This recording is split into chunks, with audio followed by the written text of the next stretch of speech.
ನಾವು ಕೂಡ ಮೂಲತಃ ಈ ಮಾಲೂರು ತಾಲೂಕಲ್ಲಿ ಹುಟ್ಟಿ ರಾಜಕೀಯವಾಗಿ ಮಂಡಲ ಪಂಚಾಯತಿ ಗ್ರಾಮ ಪಂಚಾಯತಿಯಿಂದ ಬಂದಿರೋಂಥವು. ಅದರಿಂದ ಕಾರ್ಯಕರ್ತರ ಕಮಿಟ್ಮೆಂಟ್ ಮತ್ತು ಕಾರ್ಯಕರ್ತರಿಗೆ ಅವಕಾಶಗಳು ಅನ್ನೋದು ನನಗೆ ಗೊತ್ತಿದೆ. ಅದರಿಂದ ನಾನು ಇದನ್ನೆಲ್ಲ ಮುಂದುವರಿಸ್ಕೊಂಡು ಹೋಗ್ತಾ ಇದ್ದೀನಿ. ನಾನು ಅದ್ರ ಜೊತೆಗೆ ವಿಶೇಷವಾಗಿ ನೀವು ಹೊಸದಾಗಿ ನಮ್ಮ ತಾಲೂಕಿನ ಡೆವಲಪ್ಮೆಂಟ್ಸು ರಾಜಕೀಯ ಡೆವಲಪ್ಮೆಂಟ್ಸ್ ನೋಡ್ತಾ ಇದ್ದೀವಿ. ಬೇಜಾರು ಕೂಡ ಆಗ್ತದೆ. ನಾನು ಮೊನ್ನೆ ಕೂಡ ಒಂದು ಪ್ರೆಸ್ ಮೀಟ್ ಮಾಡೋ ಸಂದರ್ಭದಲ್ಲಿ ಹೇಳಿದ್ದೀನಿ, ಇದು ಮಾಲೂರಿನ ಸಂಸ್ಕೃತಿ ಇಲ್ಲಪ್ಪ. ನಮ್ಮ ಮಾಲೂರಲ್ಲಿ ಎಲೆಕ್ಷನ್ ಸಂದರ್ಭದಲ್ಲಿ ಮಾತ್ರ ನಮ್ಮ ಪಾರ್ಟಿಗಳು ಅಂದ್ಕೊತೀವಿ, ಆಮೇಲೆ ಎಲ್ಲ ಫ್ರೆಂಡ್ಲಿ ಇದ್ಬಿಡ್ತೀವಿ ನಾವು. ನೋಡ್ಬೇಕು, ಎಲೆಕ್ಷನ್ ಆಯಿತು, ಇಲ್ಲೇ ನೋಡ್ಬೋದು ಇರ್ಬೋದು, ಬೇರೆ ಪಾರ್ಟಿಯವರು ಇದ್ದಾರೆ. ಅದು ಫ್ರೆಂಡ್ಶಿಪ್ಪಲ್ಲಿ ಮಾಲೂರು ತಾಲೂಕು ರಾಜಕಾರಣ ಆದಮೇಲೆ ವೈಯಕ್ತಿಕವಾಗಿ ಹೋಗಿದ್ದಿಲ್ಲ. ವೈಯಕ್ತಿಕವಾಗಿ ಹೋಗುವಂಥದ್ದು ಪ್ರಾರಂಭ ಆಗಿದ್ದು ಎಲ್ಲಿಂದ? ಪ್ರಾರಂಭ ಆದಮೇಲೆ ಸರಿ ಮಾಡೋಂಥದ್ದು ಕೂಡ ನಾವೇ ಪ್ರಯತ್ನ ಮಾಡಿ ಸರಿ ಮಾಡ್ಕೊಂಡಿದ್ವಿ. ಸರಿ ಮಾಡ್ಕೊಂಡಾದ್ಮೇಲೆ ನಮ್ಮ ಪಾಡಕ್ಕೆ ನಾವು ನಮ್ಮ ಕೆಲಸನ ಮಾಡ್ಕೊಂಡು ಹೋಗ್ತಾ ಇದ್ರು ಸಹಿತ. ಮತ್ತು ಭಾಷೆ ಆ ಮಾತುಗಳು ನೋಡಿದಾಗ ತುಂಬ ನೋವಾಗಿ ಮೊನ್ನೆ ಒಂದು ಪ್ರೆಸ್ ಮೀಟಲ್ಲಿ ಕೂಡ ನಾನು ಹೇಳಿದ್ದೆ. ನಾನು ಒಂದು ಪ್ರೆಸ್ ಮೀಟ್ ನೋಡ್ಕೊಂಡ್ಬಂದೆ ನಾನು ಲೈವಲ್ಲಿ. ಅದ್ಯಾಕೋ ಸ್ವಲ್ಪ ಬದಲಾವಣೆ ಆಗ್ಬಿಟ್ಟದೆ. ನಂಜೇಗೌಡ ಅದೊಂದು ಮಾತ್ರ ಇದೆ, ಇನ್ನೆಲ್ಲ ಚೇಂಜ್ ಆಗ್ಬಿಟ್ಟದೆ. ಯಾಕೆ ಚೇಂಜ್ ಆಯಿತು ಗೊತ್ತಾಗಿಲ್ಲಪ್ಪ. ಅದಕ್ಕೆ ನಮ್ಮ ತಾಲೂಕರೇ ಕಾರಣ ಬದಲಾವಣೆ ಆಗಿರೋದು. ಜೊತೆಲಿದ್ರಲ್ಲ ಅವರೆಲ್ಲ ನನಗೆಲ್ಲ ಫೋನ್ ಮಾಡಿದರು, ಸಿಕ್ಕಾಪಟ್ಟೆ ಇದು ವಿರೋಧ ಮಾಡಿದ್ದಾರೆ. ನಮ್ಮ ಮಾಲೂರು ತಾಲೂಕು ಸಂಸ್ಕೃತಿಯಲ್ಲಿ ಇಲ್ಲ. ನಂಜೇಗೌಡರು ಬೇರೆ ಪಾರ್ಟಿ ಆಗಿರ್ಬೋದು, ಶಾಸಕರಾಗಿರ್ಬೋದು, ನೀವು ಮಾತಾಡಿದ ಮಾತು ಪ್ರಕಾರ ಮಾತಾಡಿದ್ರೆ ನಾಳೆ ಪ್ರೆಸ್ ಮೀಟ್ ನಾವು ಬರಲ್ಲ ಅಂತ ಕೂಡ ಹೇಳಿದ್ದೀವಿ ಅಂತ ನನಗೂ ಕೂಡ ಸುಮಾರು ಜನ ಫೋನ್ ಮಾಡಿದ್ವಿ. ಅದಕ್ಕೆ ಇರ್ಬೇಕು, ಸ್ವಲ್ಪ ಚೇಂಜ್ ಆಗಿದೆ.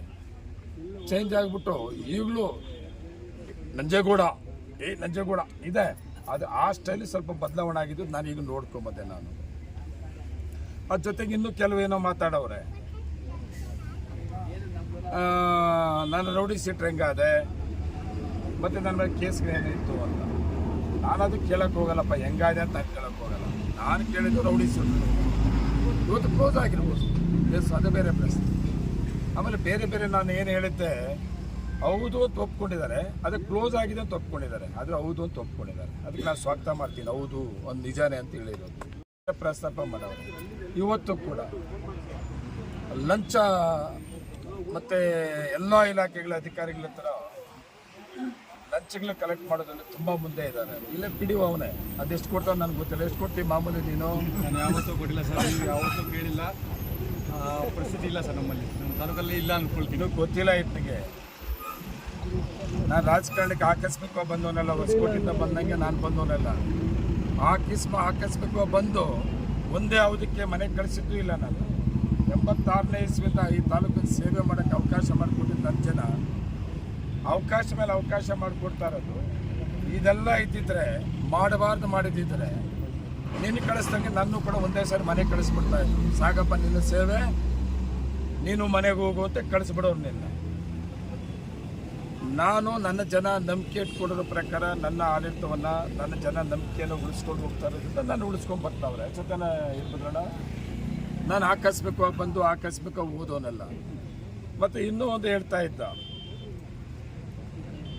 ಪ್ರಾಧಿಕಾರದಲ್ಲಿ ಯಾರನ್ನು ಮಾಡಿದೀಯಾ ನೀನು ಅಂತ. ಹೌದಪ್ಪ, ನಮ್ಮ ಪಾರ್ಟಿಯ ಅದು ಸಿದ್ಧಾಂತ, ಅದು ಸಾಮಾಜಿಕ ನ್ಯಾಯ. ಇದು BJP ಸಾಮಾಜಿಕ ನ್ಯಾಯ ಇಲ್ಲ. BJPಯಲ್ಲೂ ಸಾಮಾಜಿಕ ನ್ಯಾಯ ಇದೆ. ಎಲ್ಲ ವರ್ಗಗಳನ್ನು ಒಟ್ಟಿಗೆ ತಗೊಂಡೋಗೋದು ಯಾವುದಂತದ್ದು ಕಾಂಗ್ರೆಸ್ ಪಾರ್ಟಿ. ನನ್ನ ತಾಲೂಕಿನ ಜನತೆ ಇರುವುದೇ ಅಲ್ಲ. ನನ್ನ ಸ್ಟಾರೂ ಅಲ್ಲ, ನನ್ನ ದೊಡ್ಡ ಸ್ಟಾರೂ ಅಲ್ಲ, ನನ್ನ ಇತಿಹಾಸ ಇಷ್ಟು ಇರೋನು ಅಲ್ಲ. ಏನು ನಮ್ಮಪ್ಪ ನಮ್ಮ ತಾತನೂ ರಾಜಕಾರಣಿನ ಇರ್ಬೋದ್ರಣ? ನಮ್ಮಪ್ಪನ ದೊಡ್ಡ ರಾಜಕಾರಣಿನ? ಹೌದ್ರಿ, 160 ಎಕರೆ ಜೋಡಿದಾರರು ನಾವು. ನಮ್ಮ ತಾತನೂ 160 ಎಕರೆ ಜೋಡಿದಾರರು. ಅದೊಂದು ಬಿಟ್ಟರೆ ರಾಜಕಾರಣ ಪ್ರಾರಂಭ ಆಗಿದ್ದಲ್ಲಿ ಅಂದರೆ ನನ್ನಿಂದ ಪ್ರಾರಂಭ ಆಗಿದೆ. ಯಾರು ಪ್ರಾರಂಭ ಮಾಡಿಸಿದ್ರು? ನನ್ನ ಜನ ಮಾಡಿದ್ರಪ್ಪ. ಮಾಲೂರು ತಾಲೂಕು ಹೊಸಕೋಟೆ ಮಾಡಿಸಿದ್ರ? ನಿನಗೆ ಮಾಡಿಸಿದ್ದೀವಿ ನಾವು, ಮತ್ತೆ ವಾಪಸ್ ಕಳಿಸಿದ್ದೀವಿ. ಏನು ಮಾಡೋಕ್ಕಾಗಲ್ಲ. ಮತ್ತೆ ಮಾಲೂರು ತಾಲೂಕಲ್ಲಿ ನೀನೇನೋ ಅಂದ್ಕೊಂಡಿರ್ಬೋದು, ಅಷ್ಟು ಸಲೀಸಾಗಲ್ಲ. ನಾವು ಯಾವುದೇ ಕಾರಣಕ್ಕೂ ಮಾಲೂರು ತಾಲೂಕಿನ ಗೌರವನ ಕಾಪಾಡೋಂಥದ್ದು ಪಕ್ಷಾತೀತವಾಗಿ ಯಾರಿಗೂ ತೊಂದರೆ ಕೂಡದೆ ಎಲ್ಲರೂ ಒಟ್ಟಿಗೆ ಜೊತೆಯಲ್ಲಿರೋಂಥದ್ದು ನಮ್ಮ ತಾಲೂಕಿನ ಇತಿಹಾಸ. ಮಂಜುನಾಥ್ ಗೌಡ ಪಾಪ ನೀನು ವಾರಕ್ಕೊಂದು ಪ್ರೆಸ್ ಮೀಟ್ ಮಾಡಪ್ಪ, ನೀನು ಬೇಡ ಅನ್ನಲಿಲ್ಲ.